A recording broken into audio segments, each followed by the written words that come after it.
Princess Leonor's marriage to Christian unites two royal thrones. Crown. It was supposed to be just another royal chapter in Spain's history. But what unfolded changed everything. Two nations, two royal bloodlines, one love story that defied generations of silence. Princess Leonor of Spain, the future queen. Prince Christian of Denmark, the heir to another throne. Their paths weren't meant to cross, yet destiny had other plans. For years, whispers filled royal corridors. Glances exchanged at international gatherings. Rumors, denials, and the silence of protocol. But beneath the polished smiles, a bond was growing stronger. It all began during Leonor's training at the military academy in Zaragoza. A life defined by discipline, duty, and the weight of expectation. She was Spain's rising monarch, young, poised, and unshakably focused.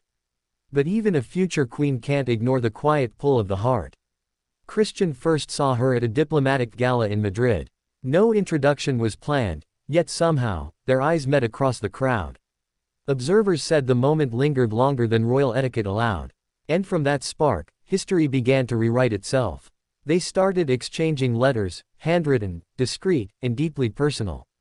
Not through official channels, but through trusted friends who risked exposure. In each word, Leonor found understanding. In each reply, Christian discovered someone who shared his burden of destiny. Theirs wasn't a fairy tale romance. It was cautious, secret, bound by royal duty. Every meeting required planning, every moment cloaked in formality. Yet each encounter made the next impossible to resist. When the press caught the first hint of their closeness, the world erupted. Spanish tabloids screamed of forbidden love. Danish newspapers whispered of a royal alliance in the making. The royal families stayed silent, but behind palace doors, tension was undeniable. King Felipe was torn, proud of his daughter's independence, yet wary of the political weight of love. Queen Letizia, ever protective, feared her daughter's heart would become a tool in diplomacy. Across the sea, Queen Mary of Denmark watched carefully, understanding too well what royal love costs. The young couple faced a choice: obey the unspoken rules of the crown, or follow the pull of something far stronger. They chose love. But love alone would not be enough to unite two thrones divided by centuries of tradition. Secret negotiations began. Private meetings between Spanish and Danish envoys. Historians, constitutional experts, and royal advisors all asked the same question: could this union even be allowed?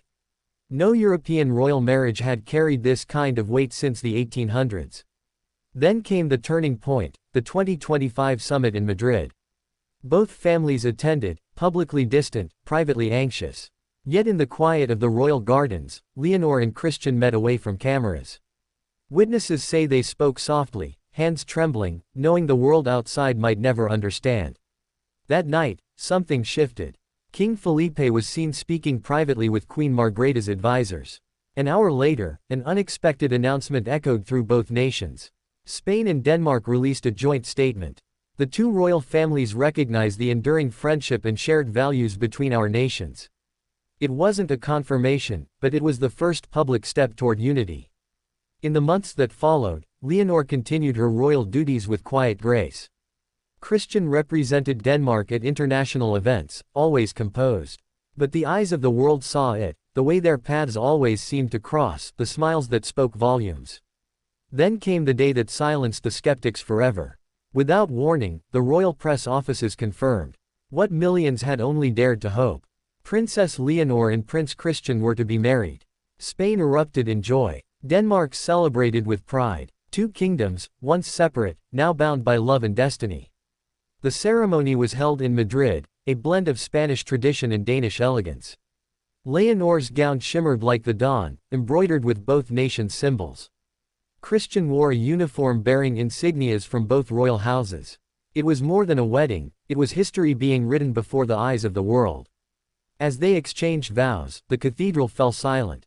The words carried weight beyond affection. They spoke of unity, of shared future, of peace through love.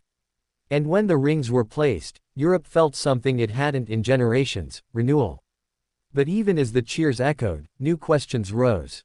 Would this marriage alter the balance of two monarchies? Would Spain and Denmark merge dynastically, or remain sovereign yet forever linked? Political analysts debated for weeks. But for the people, it didn't matter. They had witnessed something pure, love strong enough to bridge history. Leonor's first speech as a married woman silenced every critic. With Christian beside her, she spoke not as a princess but as a symbol of modern royalty. Love, she said, is not a weakness in leadership. It is its foundation. Those words would be quoted across Europe. In the following years, the royal bond deepened between both nations. Cultural exchanges flourished. Joint humanitarian projects rose under Leonor and Christian's patronage. Spain and Denmark, once distant allies, became twin pillars of European monarchy. Behind the scenes, Leonor continued her education in governance and diplomacy. Christian took on more state responsibilities in Denmark. Together, they represented a new era, one where tradition met heart. And in private moments, far from the cameras, they remained the same two souls who met across a crowded room, two heirs who chose love over protocol. When their first public appearance as a married couple took place in Copenhagen, the crowd's roar was deafening. Children waved both Spanish and Danish flags. Elderly spectators wept openly, remembering how impossible this love once seemed. For Leonor, it was a reminder that duty and happiness can coexist. For Christian, it was the proof that love could indeed unite nations. Years from now, historians will write of treaties, policies, and political alliances. But those who were alive to witness it will remember something simpler: the moment two hearts changed royal history. This is not just the union of two crowns. It is the beginning of a new chapter, where love became the bridge between thrones. Princess Leonor of Spain, Prince Christian of Denmark. Together, they redefined royalty.